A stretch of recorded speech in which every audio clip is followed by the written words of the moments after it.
Hello. Ho, ho, ho. All right, guys. Thursday, day 11 of the 12 days of Christmas. I hope I didn't put day 10 in the little descriptor of this video. I may have. I'm gonna have to double check that. Welcome. So we are at almost the end of the week, which means the weekend, which means Christmas is going to be here before we know it. And this week we've been doing kind of a lot of mindset kind of stuff. And today I just wanted to do something fun because if you cook a turkey in your home, I think you'll be able to use these tips. And if you already do the things that I'm going to tell you about, then good on you. You have probably been making an amazing turkey all these years. So I'm going to be super quick today, guys. This is going to take like 10 minutes. Before I get started, I just wanted to share with you that tomorrow, day 12, I am going to be talking about setting intentions for the new year, and I'm going to share with you my strategy for how I come to my resolution for the year.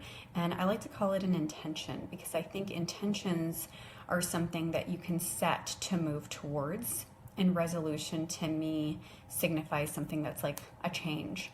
And so I really want to encourage all of you out there who are looking to make big change in your life in 2018 to really sit down and make intentions for your 2018 life. And so that's what I'm going to be talking about tomorrow.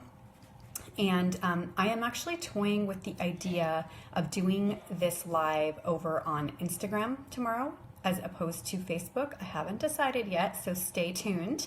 I'm going to be using tomorrow's live, the content from the live, to kick off my podcast for 2018. So for those of you who listen to the show, you know we're on a hiatus right now. And the first episode of 2017 will be going live on Tuesday, January 9th. And I want to kick it off with intention setting for the new year.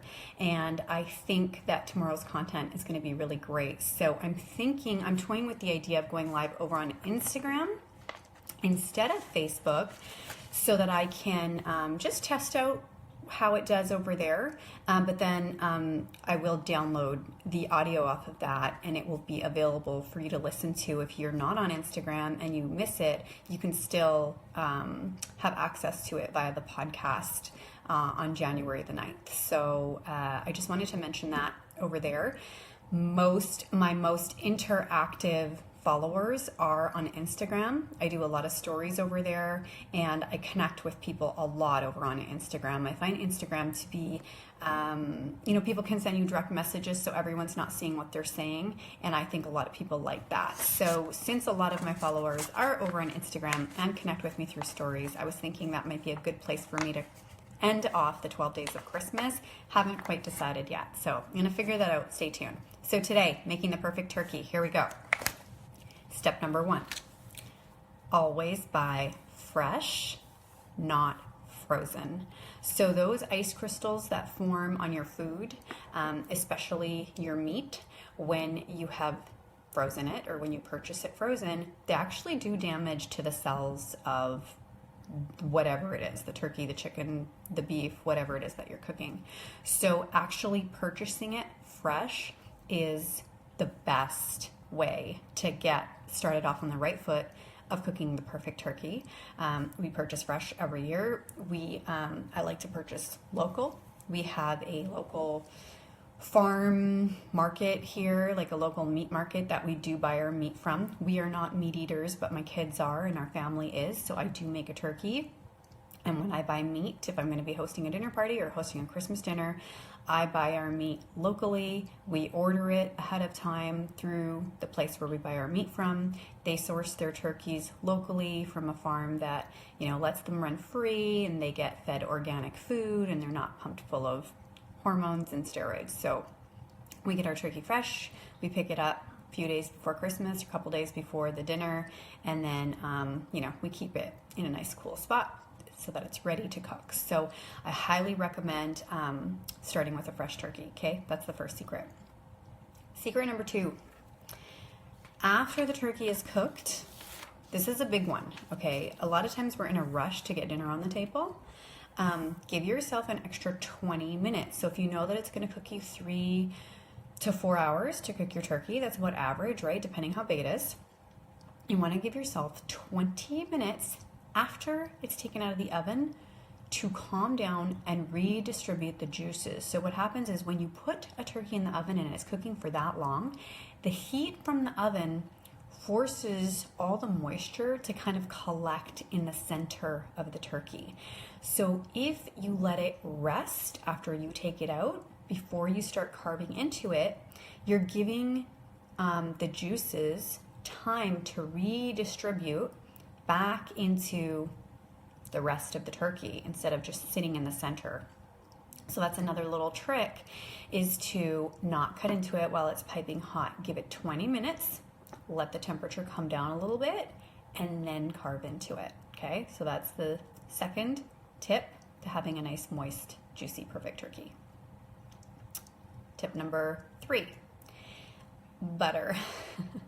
So we got to let go of this notion that butter is bad for you. Buy the real stuff, buy the grass-fed stuff, and then when you are prepping your turkey to go into the oven, get the butter under the skin. So butter under the skin is going to help the skin roast nicely, but it's also going to help brine the inside of the meat with the butter, the buttery deliciousness. So what I do every year is my sous chef for my turkey cooking day is my sister, and she is very gracious in doing whatever it is, the little tasks I need her to do. So I usually get her to melt up some butter for me, pour it into my hands.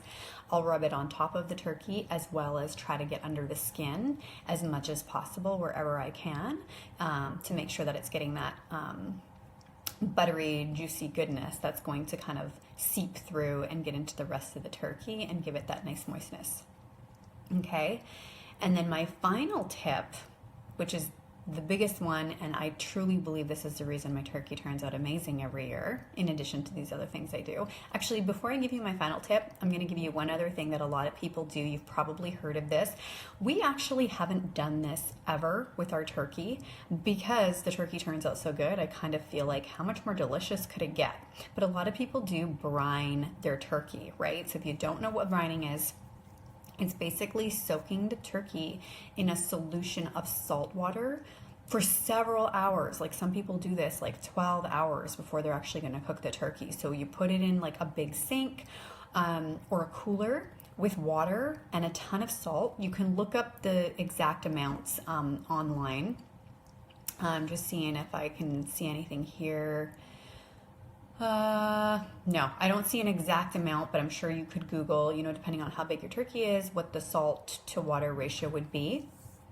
But basically, when you put a turkey into like a saltwater solution, it's going to absorb both the salt and the water. So it's moister to begin with, and then it's also already seasoned on the inside. And in addition to salt, you can actually add whatever spices and seasonings you want, right? There's lots of poultry seasonings out there that you can use. I personally don't brine, but in terms of seasonings, our turkey is made the exact same way every single year. I love rosemary, I love thyme, I love salt and pepper, and a little bit of lemon rind. That's kind of like what I use to season my turkey. So I imagine if I was going to brine the turkey, which I may try doing this year, I would put similar seasonings into a brine if I was going to do that. Okay, so brining the turkey is supposed to be amazing. Haven't tried it because we do other things that I think make our turkey turn out great, but my husband will be happy to hear if he's watching this that I'm thinking about brining the turkey, because he's always like, let's brine the turkey. And I'm like, our turkey turns out great. We don't need to brine it. But we may try it this year. We'll see. And then, finally, dun da da da, drum roll please. Okay guys, this is my top tip for cooking the most amazing turkey, and that is to cook your turkey upside down. Okay, so most people put the turkey in and they leave it, and it's usually breast side up, and they baste it every half an hour or whatever the case may be, and then they go and get it, and that's all fine and dandy. But if you want a juicy turkey, in addition to all these other tips I've given you, including waiting 20 minutes before you carve, cook the turkey 75% 75% of the way upside down. So breast side down. So what happens is when it's being cooked breast side down, all the juices from the juiciest parts of the meat are kind of dripping down to the bottom. Whereas if you leave it breast side up, that's the driest part of the meat. So it's already dry to begin with because there's not a lot of fat in that area. And then you end up getting a turkey that's some parts are really juicy and some parts are really dry, especially the breast. So cooking it breast side down allows all those juices to fall into the bottom part of the turkey, and it's pretty much just basting itself. I still baste the turkey, but it's not as necessary to do once it's upside down. So upside down for the first, so if you're cooking the turkey for 4 hours, for the first at least 2.5 to 3 hours, I cook it upside down, breast side down. Then you pull it out. You make sure you have a good system. We've messed around with this for several years now, trying to get the turkey flipped over, right? If it's a decent sized bird, you may need to have oven mitts that you use, clean oven mitts that you use to flip it over. You may need a really strong set of tongs.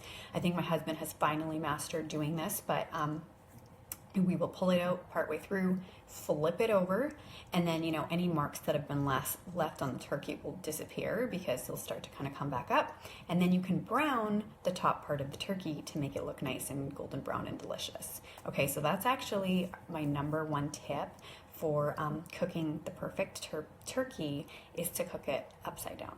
All right. So like I said before, I hope these tips were helpful for you. If you already do all these things, awesome. I bet your turkey tastes amazing every year. And if you don't, try them out. Let me know how it goes. Thanks for tuning in today, guys. As you're getting ready for your holiday season, I really appreciate when you take the time to tune in and to watch. And like I said, tomorrow will be our final day of the 12 days of Christmas. I really want to equip anybody who is on a mission to live a better, happier, healthier, more holistic and fulfilled life in 2018.